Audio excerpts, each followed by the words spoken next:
وقع الخبر صاب الخفوق وريده، ودمى جروح ما برت وأوقظ أحزان، فاح الصدر والقلب تسمع نهيده، كن الحشا مرجل يصلى بنيران، خبر وفاة العم علينا شديده، فجيعة والله يا أخوي سلمان، يا أخوي والله راح منا فقيده، ذاك الحبيب العم أبو ركيان، مرحوم يا شيخ ركن ووليده،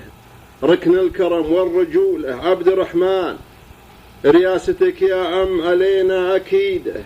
يا شيخ وراس أسرة آل ركيان، مواقفك يا عم والله حميده، وذكرك الطيب على كل لسان، وترى الحرم يشهد بصومه وعيده، بزيارتك كل عام من شهر شعبان، ومن الشارقة يا عم وفود عديده، جت لك تعزي والحجاز ونجران، في نسلنا يلا إنك تعيده، وترزقنا رجال مثل عبد الرحمن، هان المصاب يوم شفت ناس عديده،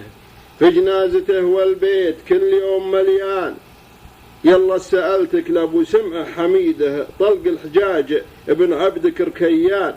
أنت ارحمه يا رب واجره تزيده، وتسكن الفردوس قادر يا رحمن، وصلاة ربي لأفضل الخلق وسيده، محمد الهادي سليل عدنان. قصيدة رثاء في العم عبد الرحمن بن ركيان بن عبد العزيز ركيان رحمه الله، شعر حماد بن عبد العزيز بن حماد ركيان.